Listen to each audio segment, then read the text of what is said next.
오늘 함께 읽었던 요한복음 4장 1절에서 9절까지의 말씀을 가지고 우리 지금 계속 요한복음 말씀을 살펴보고 있는데요. 오늘은 예수님이 만난 사람들 우리 10번째 시간입니다.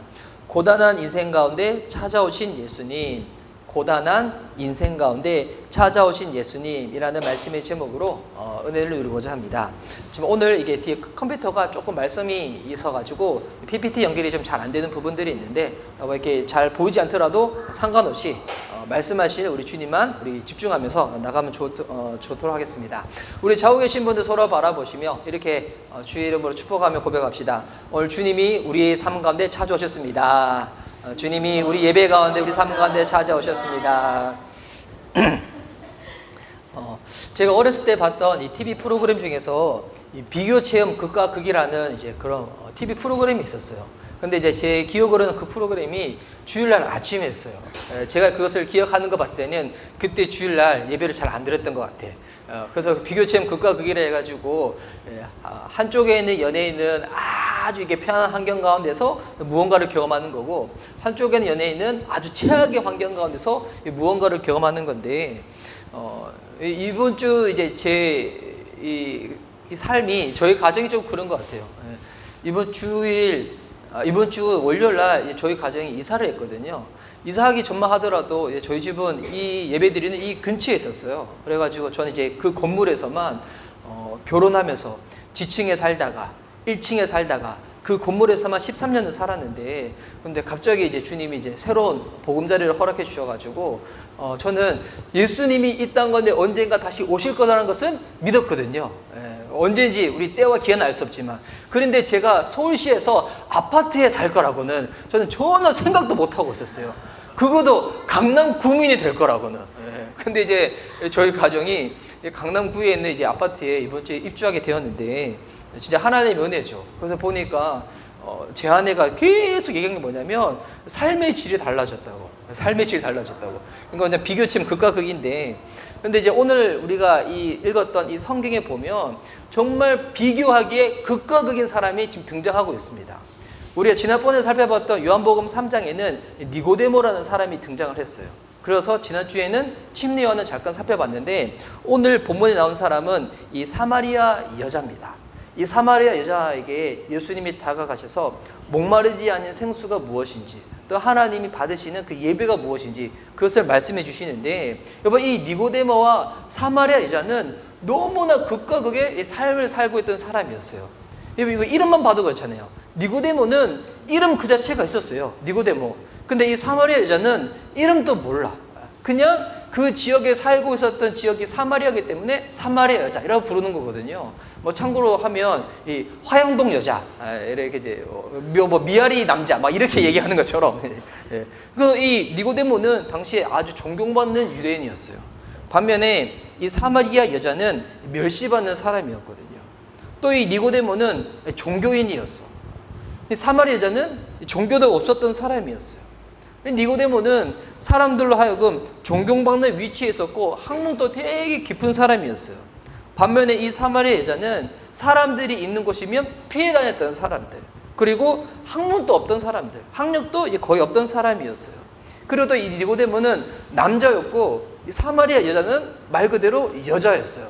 이 당시 유대 사회에서 여자는 인구수 카운팅할 때 세지 않을 정도로 되게 하찮은 그와 같은 이렇게 신분이었는데, 근데 이 니고데모는 이와 같은 주변에 이 스펙도 좋은데 무엇까지 가지고 있었냐면 예수님을 찾을 만큼 진리에 목말라 있었던 사람이었어요. 반면에 이 사마리아 여자는 예수님이 찾아가야지만 예수님을 만날 수 있는 사람, 진리에 대해서는 전혀 관심이 없던 사람이었어요.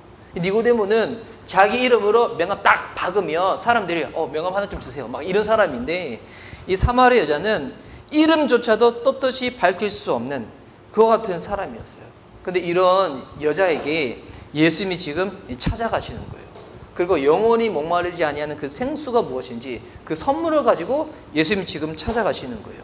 이 보면 이 니고데모와 사마리아 여자 아주 비교체험 극과 극처럼 아니 극단의 삶을, 다른 삶을 살고 있던 사람인데, 근데 이 니고데모도 사마리아 여자도 공통점이 하나가 있어요. 무슨 공통점이 있는가? 바로 예수님이 필요한 사람이었다는 거예요. 여러분, 걸쳐진 사람에게도 예수님이 필요하고요. 도망당이고 피해의식, 죄의식 가운데 이 패배감으로 살아가는 사람들에게도 예수님은 필요하다는 거예요. 무슨 말인가? 누구에게나 예수님이 필요하다는 거예요. 어떤 사람들은 종교적인 열심이 있어가지고 여러 가지 종교를 막 탐미하고 찾아가려고 한 사람들 있잖아요. 뭐 교회 같은 데도 누가 가자 얘기하지 않더라도 먼저 막 가려고 하는 사람들이 있어요.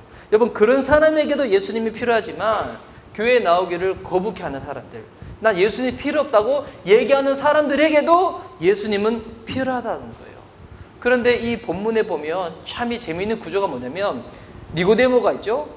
그리고 사마리 여자가 있죠. 근데 지난주에 살펴봤던 그 본문에 보니까 중간에 누가 끼어 있는 거예요?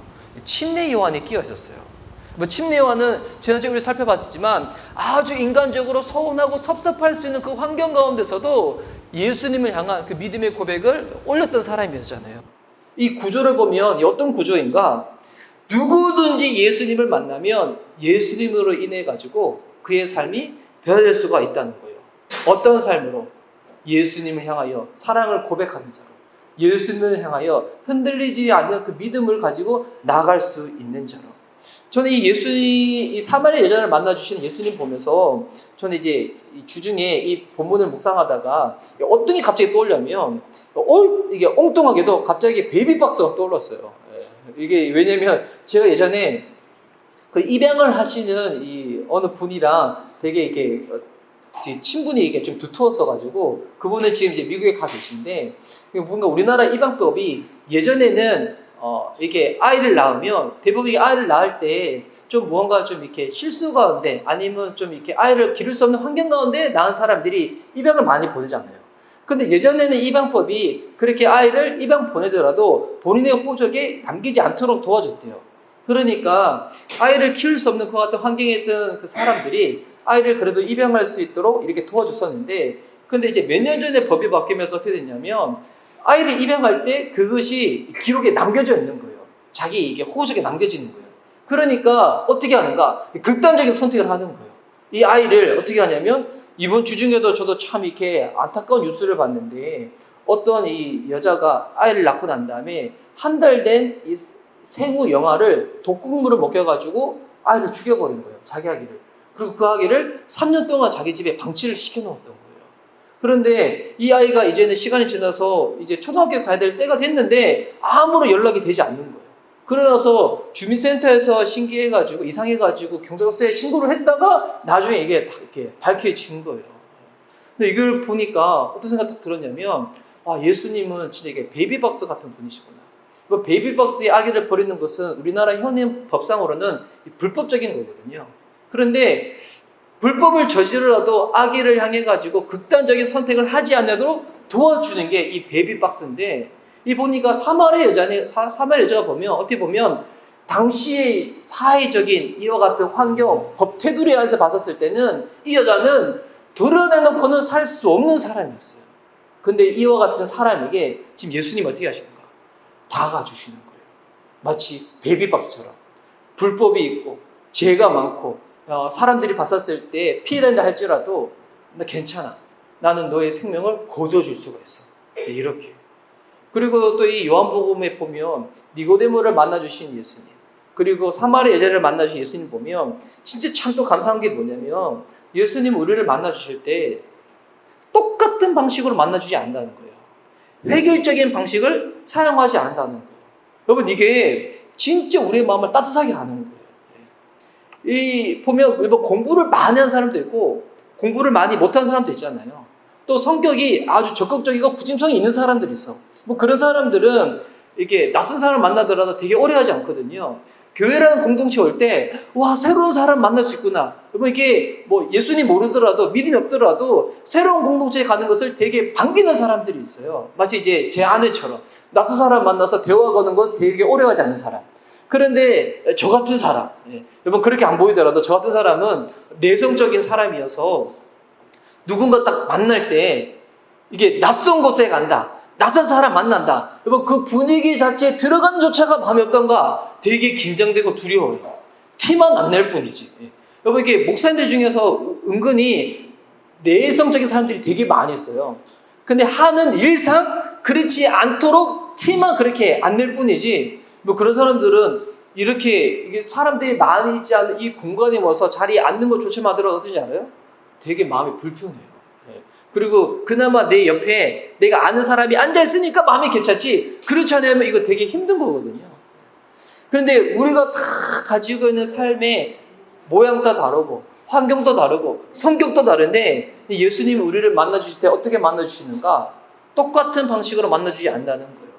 막 이렇게 막 시끄럽게 기도를 하고 눈물을 흘리고 막 은사 체험을 하고 방언 기도를 해야지만 여러분 예수님을 믿을 수 있는 게 아니라는 거예요. 어떤 사람들은 조용하게 차분하게 겉으로 드러난 감정의 이 격한 반응은 없다고 할지라도, 여러분 진짜 예수님 믿으면 뭐가 달라지는가? 겉모양이 달라지는 것이 아니라 내면적인 변화가 생기는 거거든요. 이 내면의 갈등으로부터 예수님을 믿음으로 말미암아 이게 균열이 생기다가 틈이 벌어지다가 그때가 마음문이 활짝 열리게 돼가지고 내 속부터 변화되어져야지 겉모양 가운데도 진정한 열매가 생기는 거지, 겉은 화려하게 변화되는데 속이 안 받는 그와 같은 종교인들이 얼마나 많은지 몰라요.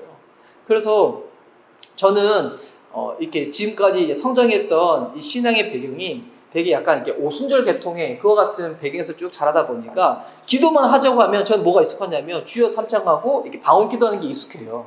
누가 시키지 않더라도 저는 기도하자고 하면 그냥 알아서 방언으로 기도해요. 저 이제 주중에 찍는 이 새날 경건 예배 있잖아요. 근데 그 영상을 보면서도 저희 식구들이 하는 얘기가, 이제 제가 예배 드리고 난 다음에 주기도문하고 끝나고 난 다음에 전 습관적으로 뭐 하냐면 방언을 기도하고 있어요. 랄랄랄랄 기도하고 있는데, 이거 꼭 이렇게 해야지만 예수님 믿을 수 있는가? 뭐 그렇지 않다는 거예요. 방언을 하고 안 하고, 은사가 있고 없고, 격한 경험이 있고 없고, 여러분 이것 자체가 신앙의 우열을 가릴 수 있는 게 아니라는 거예요. 베드로처럼 예수님 만날 수도 있고요, 바울처럼 예수님 믿을 수도 있고요, 디모데처럼 하나님을 경험할 수도 있다는 거예요. 다 다르거든요. 예수님은 우리를 만날 때 똑같은 방식, 획일적인 방식을 그렇게 강요하지 않는 거예요. 뭐 그렇게 강요했다가 상처 주는 경우가 많거든요.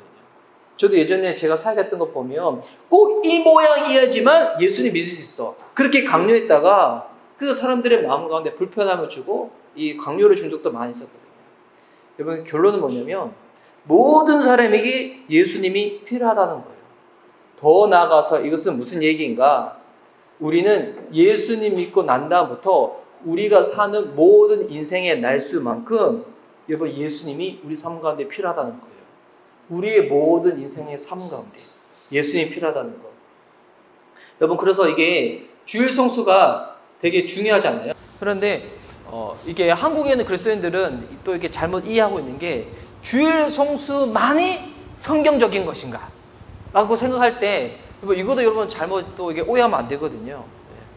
여러분 주일은 우리가 살아가는 일주일 중에서 하루를 대표하는 날이지, 주일만 예수님 믿는 표시를 냈다가 나중에 주중에 살 때는 그렇지 못한다. 여러분 그건 오히려 보면 그 신앙이 아니라 그것도 종교거든요. 그래서 이제 우리나라 이렇게 그리스도인들은 열심히 충만한지라 무언가 어디 놀러 가더라도 일부 예배 드리고 놀러 가고, 그리고 이제 어디 해외나 이런데 뭐 지방에 출장 가더라도 그곳에 가서 꼭 예배를 드리잖아요.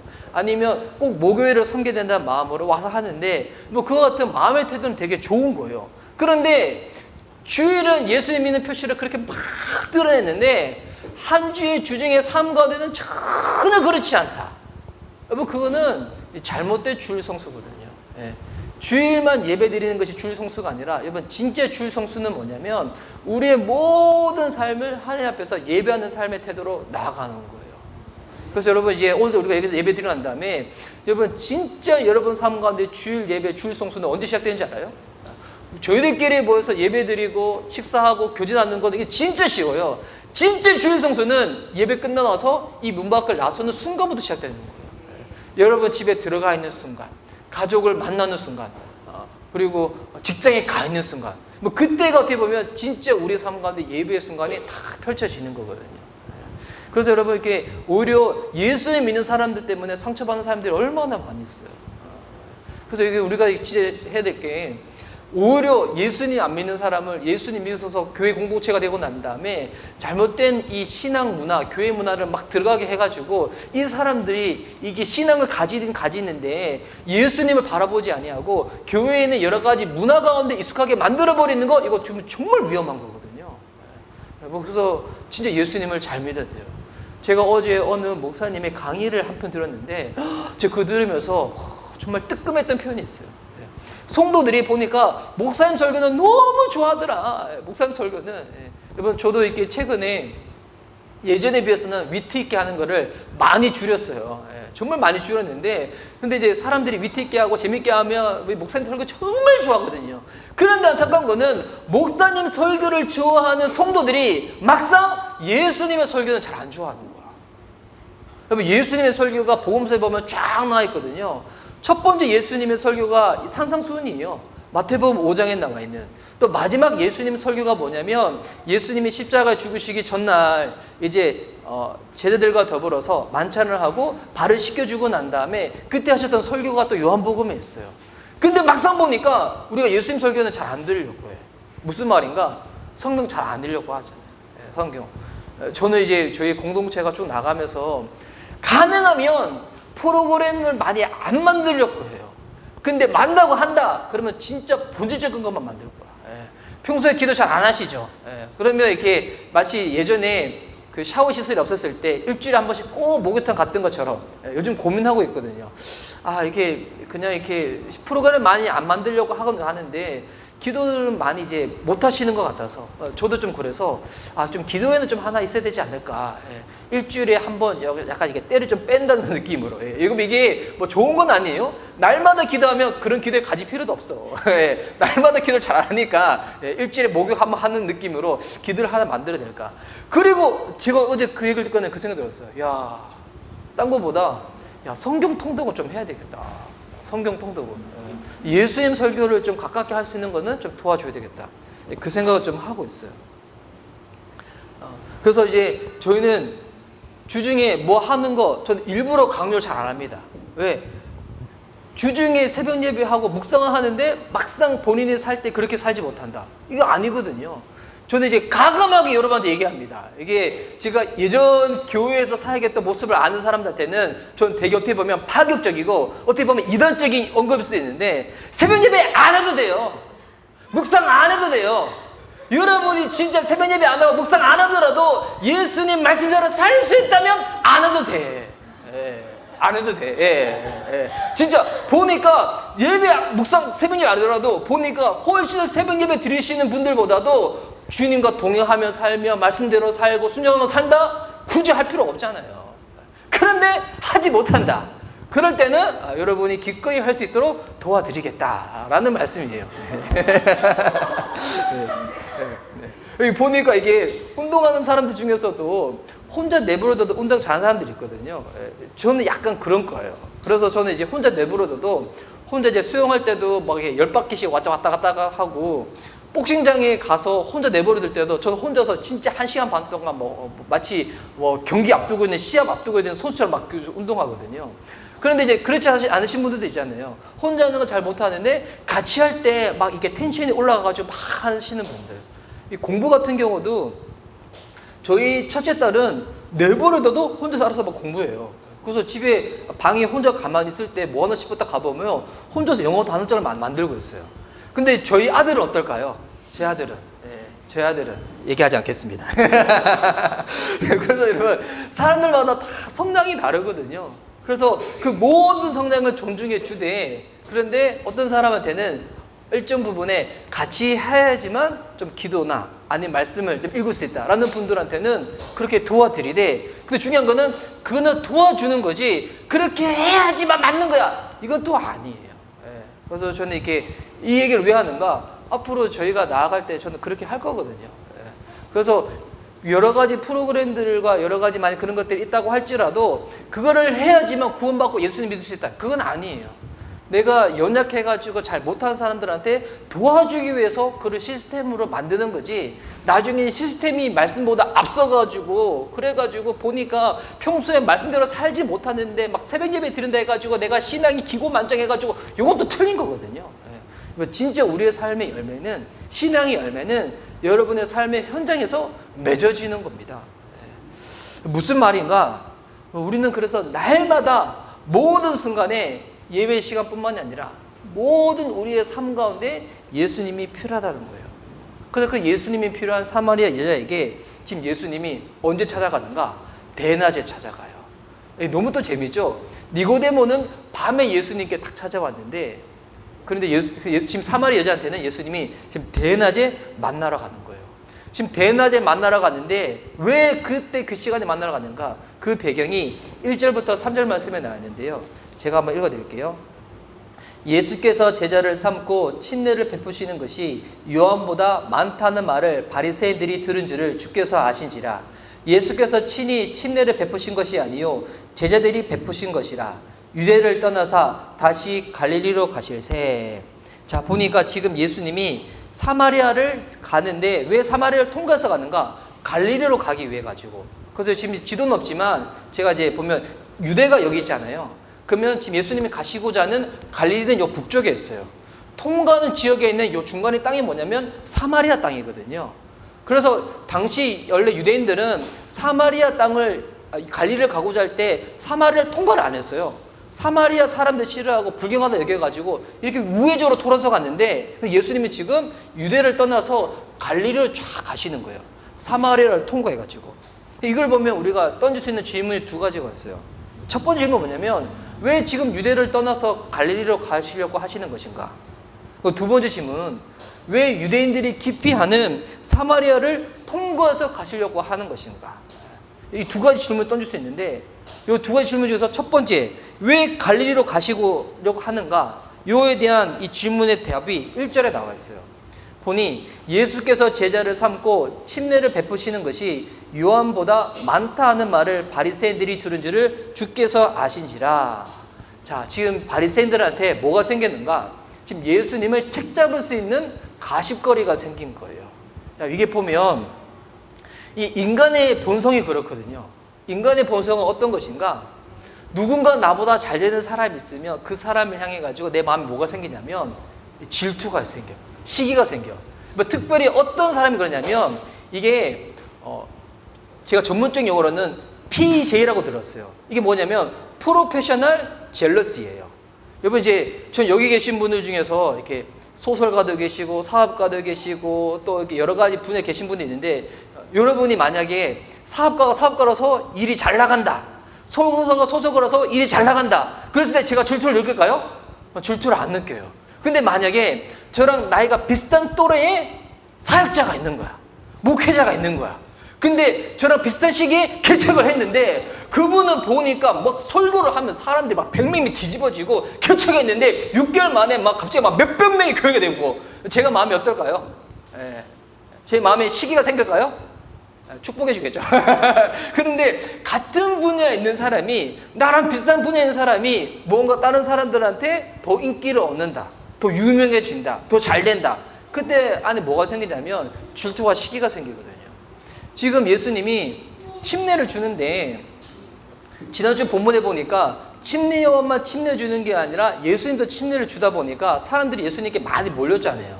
근데 실질적으로 보니까 예수님의 침례 주는 게 아니라 2절 말씀 보니 예수께서 친히 침례를 베푸신 것이 아니요 제자들이 베푸신 것이라. 예수님과 함께하는 제자들이 침례를 엄청 많이 준 거예요. 왜? 사람들이 계속 몰리니까. 이거를 보면서 이 바리새인들이 이 좋은 일을 가지고 거기에 가십거리를 딱 만들어 버리는 거예요. 지금 보니까 침례 요한은 지금 이제는 한풀 꺾였고 이제는 이제 지는 해고, 지금 예수님 이쪽이 지금 떠는 해다, 막 이렇게 시기와 질투와 경쟁심을 막 유발해 버린 거예요. 여러분, 이게 인간의 본능 안에 있는 거거든요. 근데 이게 여러분, 이게 세상 일에만 있는 것이 아니라 사역에도, 목회에도, 전도하는 것과도 뭐 이런 것들이 들어갈 수가 있어요. 하나님의 일을 한다고 하는데 그 안에 뭐가 들어가는가? 자기의 욕심과 욕망을 채우려고 막 하는 거예요. 근데 예수님은 어떤 분이시냐면 이런 인간적인 시기, 경쟁, 질투 가운데 자기 자신을 두는 것을 원치 않으셨던 거예요. 여러분, 그래서 사람들의 끊임없는 관심은 뭔지 알아요? 숫자예요, 숫자. 예. 그래서 이제 제가 이제 가끔씩 이제 예전에 아시는 분을 만나면 늘 이제 묻는 첫 번째 듣는 질문이 뭐겠냐면 목사님 개척하시는 거예요? 라고 질문을 받아요. 그럼 제가 예배는 드리는데 뭐 개척도 아니고 개척이 아닌 것도 아니고 그냥 예배는 드린다고 이제 이렇게 얘기를 하거든요.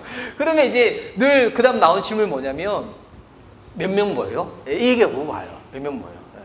그러니까 사람들이 물론 그게 나쁜 동기로 묻는 건 아니지만 사람들이 관심은 뭐냐면 결국 숫자예요.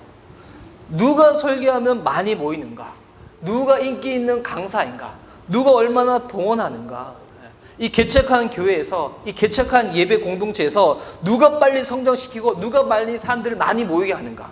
사람들은 늘 이것 가운데서 관심이 많은 거예요. 예수님 당시도 그런 거예요. 지금 예수님이 침례를 많이 주냐? 쟤들이 침례를 많이 주냐? 침례원이 침례를 많이 주냐? 여러분, 이런 것 가운데 마음이 힘들어질 때 어떻게 되는가? 허영과 교만을 낳는 거예요. 그래서 저도 이 마음을 좀 지키고 싶은 게 뭐냐면, 저는 절대 이 시기와 질투 가운데 이 공동체를 잃고 싶은 마음은 없어요. 저는 너무 신기해요. 저 올해 1월 달만 하더라도 저에게는 솔직히 이런 생각이 잘 있지는 않았었거든요. 근데 주님이 저를 이렇게 계속 인도하시면서 만나는 교제를 통해서 보게 되는 책을 통해 가지고 계속 지금 생각하는 건 뭐냐면, 감사하게도 이제 저보다도 같이 예배 드리시는 분들이 더 빨리 부흥됐으면 좋겠다고 하지만 저는 연약하기 때문에 고백을 합니다. 연약하기 때문에 고백하는데, 예전에 오카노 목사님이 사랑의 교회를 처음 하셨을 때 오카노 목사님은 큰 교회를 만들 생각이 전혀 없었대요. 근데 사람들이 자꾸 모이는 거야. 근데 오카노 목사님이 그 얘기를 하셨대요. 난 이거 정말 원치 않다고. 난 너무 싫다고. 왜냐하면 사람이 많이 모이는 순간부터 오카노 목사님이 뭐에 대한 부분을 잃어버렸냐면 한 영혼에 대해서 집중하고 관심하는 것 부분들을 많이 잃어버렸대요. 만약 저희 공동체가 많이 모이더라도 제가 그 부분에 대해서 마음을 빼앗기지 않을 수가 있다면 하나님이 우리 부흥하는 거 되게 기뻐하실 거예요. 그런데 숫자가 적든 숫자가 많든 한 영혼 한 영혼에 대한 관심과 그와 대한 기울임이 제가 만약에 잃어버린다라고 하면 여러분, 부흥하는 게 오히려 주님 보시기에는 이 부흥도 정확한 의미가 아니죠. 우리가 성장하는 게 주님 보시기에는 슬퍼할 수도 있어요.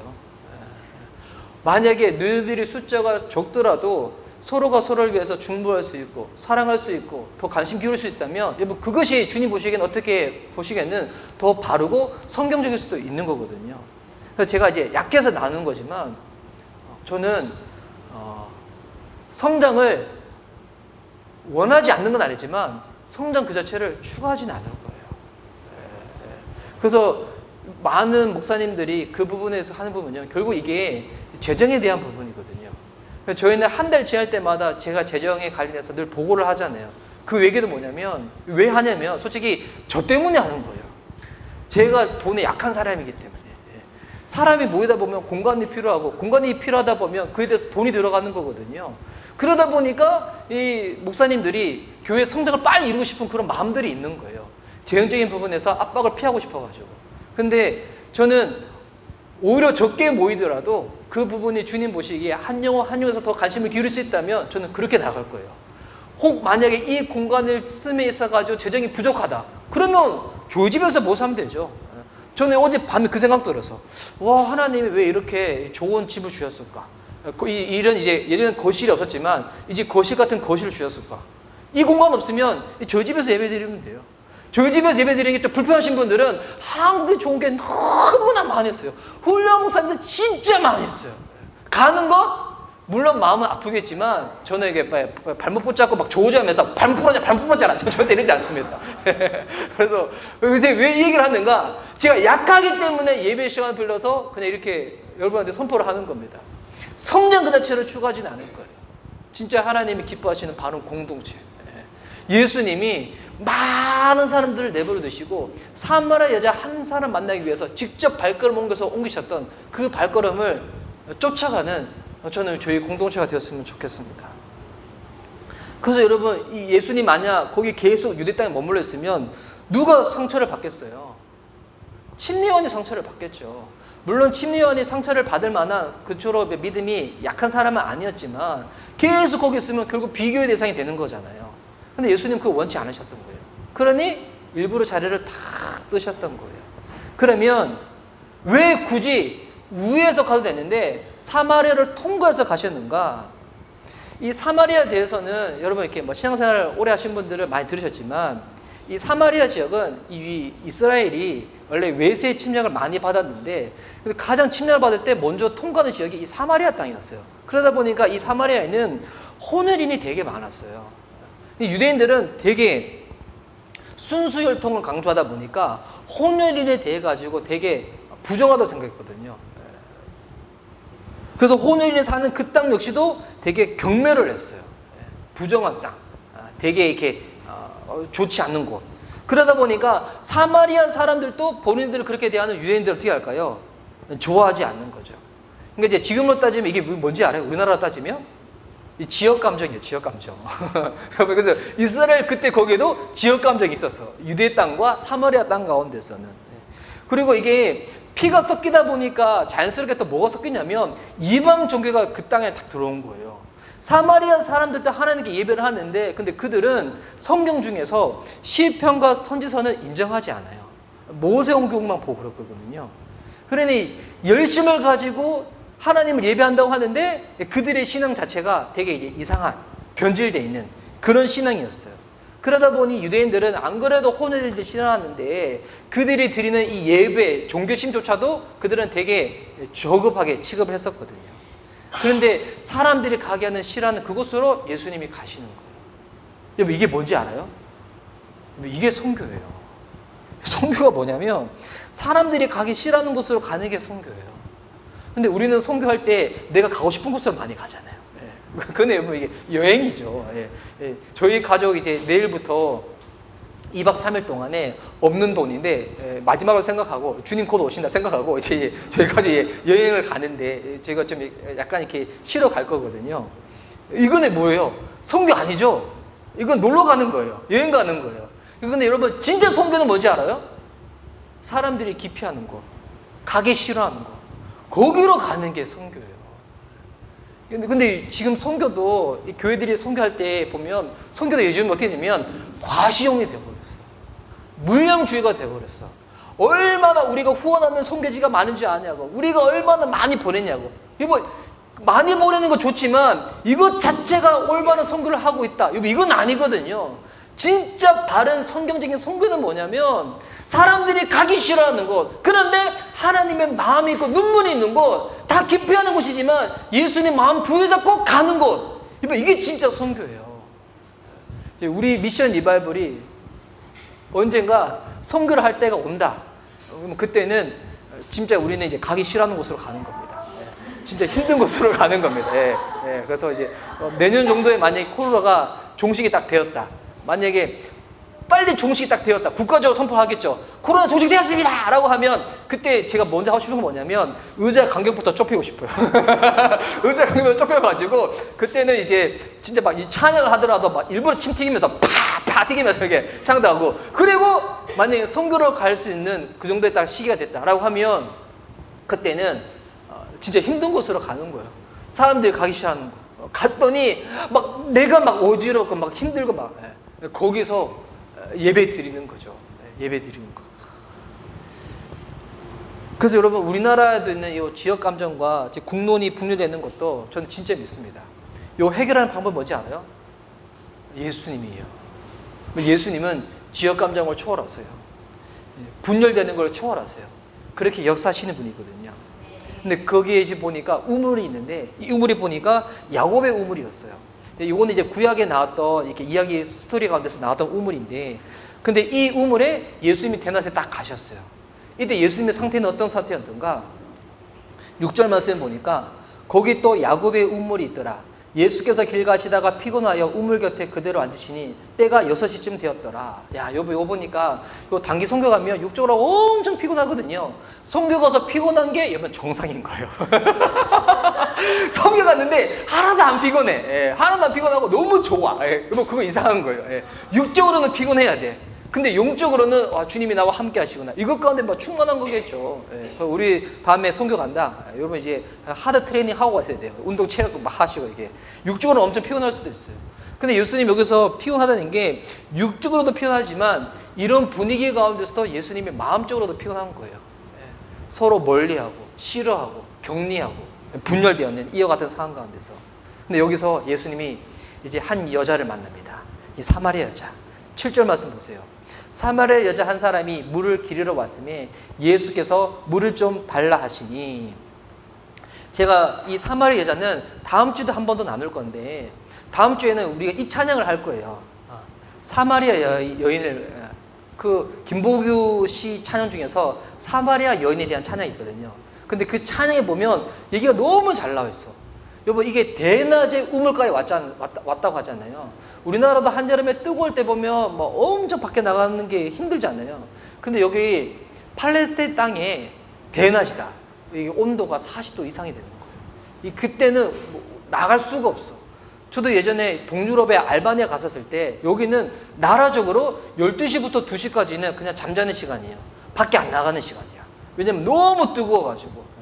근데 그 대낮에 사마리아에 다 간 거예요. 물들어. 무슨 의미일까요? 그만큼 사마리아 여자는 사람들이 자기를 보는 것, 만나는 것 부분에 있어서 되게 기피하고 불편했던 사람이었어요.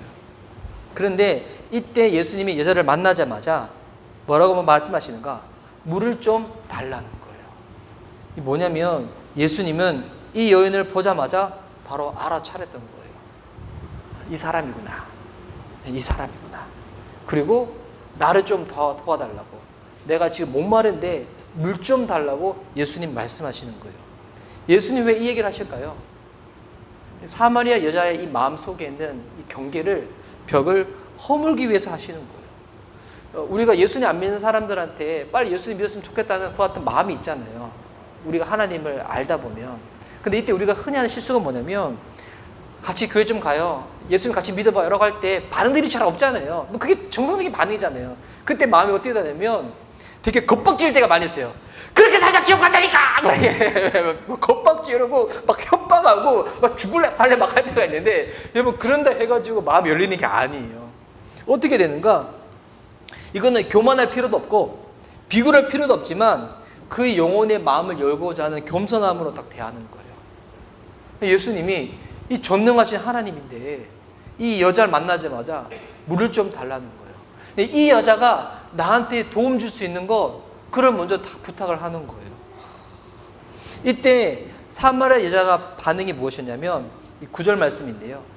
9절 말씀을 우리 함께 읽도록 할까요? 자, 시작. 사마리아 여자가 이르되 당신은 유대인으로서 어찌하여 사마리아 여자인 나에게 물을 달라 하나이까 하니 이는 유대인이 사마리아인과 상종하지 아니함이러라. 아멘. 이 유대인들은 당시 사마리아 사람들을 이 복음서에도 보면 되게 개 취급을 했거든요. 짐승 취급을 해가지고 같이 하지도 않는데, 상종하지도 않는데 어떻게 해서 당신은 남자이고 난 여자이고 당신은 유대인이고 난 사마리아 사람인데 나한테 물을 달라고 하냐고 라고 오히려 되물어 보는 거예요. 그러니까 사마리아 여자는, 예수님은 사마리아 여자를 만나자마자 이 사람이구나 바로 딱 알아차렸지만 사마리아 여자는 예수님을 지금 전혀 모르잖아요. 예수님에 대한 지식도 없고 또한 그만큼 도덕적인 수준도 지금 안 되는 거예요. 근데 여러분, 중요한 건 뭐냐면 그런데도 불구하고 예수님은 우리를 만나기를 원하신다는 거예요. 내가 지금 종교적으로 뭐 아는 게 하나도 없어. 성경 아는 거 하나도 없어. 나 그만큼 도덕적인 수준도 전혀 되지 않아. 뭐 전혀 문제되지 않습니다.